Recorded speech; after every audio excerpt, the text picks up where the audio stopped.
Ladies and gentlemen, boys and girls, Alpine has officially lost the plot, and we're here for the chaos. Let's be real. The second Flavio signed Franco Collapinto as Alpine, we all knew Jack Doohan was living on borrowed time. Like, come on, this is Flavio we're talking about. The man who once made Benetton's strategy calls using a magic 8-ball. And now, after team principal Oliver Oakes noped out of Alpine like it was a sinking ship, coincidence? I think not. Doohan gets yeeted faster than a Haas on lap 1. So in this video, we're diving into the real tea.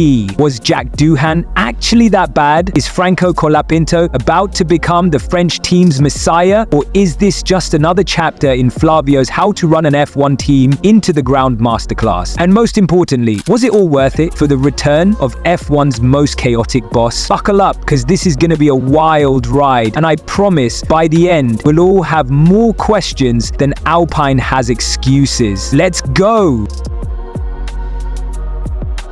Alright, let's talk about Jack Doohan's stellar start to his F1 career. First off, let's be real, because wow, what a roller coaster of pain. Jack was never Alpine's golden child. They signed him, sure, but then immediately went on a reserve driver shopping spree, like they were trying to collect the whole set. Imagine being a rookie, finally getting that F1 seat you've dreamed of your whole life, and then your team signs 4 reserve drivers before you even hit the track. Pressure? Nah. Just Alpine's way of saying, hey kid, don't get too comfortable. But hey, Jack stayed optimistic. Pre-season testing? Actually decent. He was pushing the car, learning the limits, and, shockingly, not crashing. And then Australia happened. Wet race, street circuit, the two things rookies fear most, combined into one glorious disaster. And what does Jack do? Lap 1, he's off. Skids on the white lines like they're made of ice, straight into the barriers. DNF. Welcome to F1, kid. China? Not much better. P13 might as well be last. But then came Suzuka, the 75G crash. One where Alpine forgot to turn off DRS into turn 1. You know, the corner where you need downforce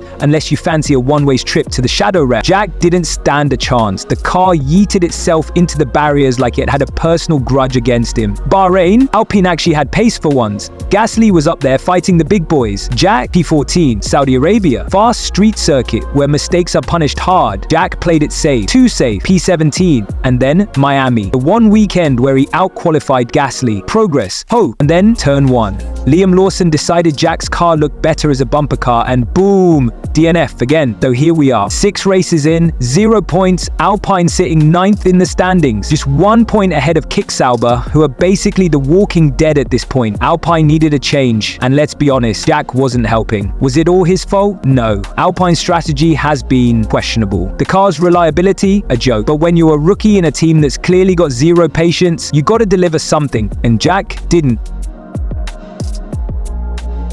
Alright, let's talk about the man of the hour, Franco Collapinto, the Argentinian who went from paying Williams for a shot to stealing Jack Doohan's Alpine seat. Let's rewind to 2024, when Williams was basically F1's favorite mean team. Logan Sargent was doing his best impression of a moving chicane, and the car had all the pace of a heavily sedated sloth. Enter Franco Collapinto. The dude actually made it work. His rookie season was like watching someone turn water into wine. If the water was a 2024 Williams and the wine was, well, still kind of bad wine, but at least it got you drunk. He dragged that tractor to points in Austin and Baku, which at the time felt more miraculous than that time Fernando Alonso somehow got a podium in that god-awful 2021 Alpine. And get this, now let's put this in perspective. The 2024 Williams was so bad, meanwhile, the 2025 Williams is suddenly fighting Mercedes and Ferrari like they found some secret James Bond villain technology. Timing is everything in F1, and Franco's was about as good as Honda's 2015 engine, but, because there's always a but in F1, Franco wasn't exactly Mr. Consistent. 3 massive crashes that probably gave Williams accountants nightmares. Then came the Carlos Sainz announcement,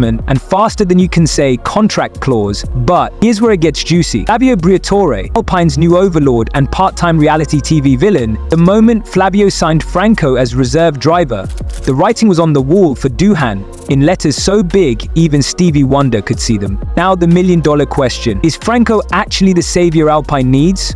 Or just another sacrificial lamb for the F1 meat grinder? On one hand, the guy's shown he can extract performance from a bad car. On the other hand, Alpine's current car makes the 2024 Williams look like a Red Bull. One thing's for sure, This is going to be must-watch TV. Will Franco pull an Ocon and surprise everyone? Or will he crash and burn harder than Alpine's 2025 season? Either way, grab your popcorn, folks, because this is going to be more entertaining than Ferrari's strategy calls.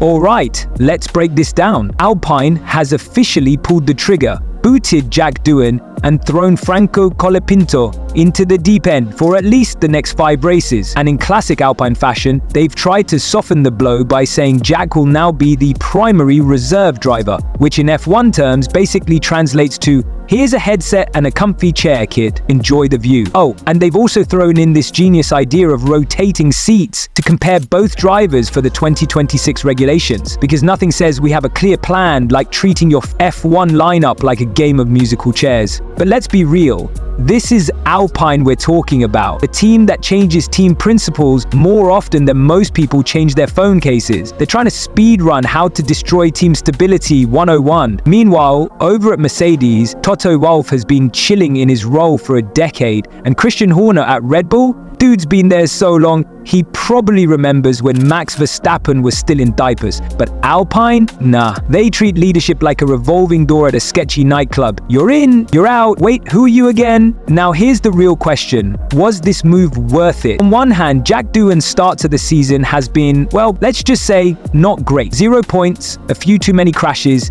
and the kind of performances that make you wonder if Alpine's car is that bad, or if Jack was just struggling to adapt. But here's the thing, F1 is brutal, especially for rookies. You get thrown into the fire, and if you don't deliver immediately, the axe starts swinging. And let's not forget, Jack only had 6 races. 6. That's less time than most people take to decide if they like a new Netflix show. Meanwhile, Logan Sargent got a whole season and a half at Williams before they finally gave him the boot. Where's the consistency, Alpine? And now we've got Franco Collapinto stepping in, a guy who's shown flashes of brilliance but also has a habit of turning expensive F1 cars into scrap metal. Is he really the upgrade Alpine needs? Or is this just another desperate roll of the dice from a team that's been flailing for direction since? Look, maybe Franco will surprise us all and pull a Piastri coming in mid-season and immediately outshining his teammate. Or maybe he'll crash spectacularly and prove that Alpine's problems run deeper than just the driver. Either way, one thing's clear. Alpine's management is about as stable as a house of cards in a hurricane, and until they figure out how to stop the bleeding, no driver, whether it's Jack, Franco, or the ghost of Alain Prost, is going to save them.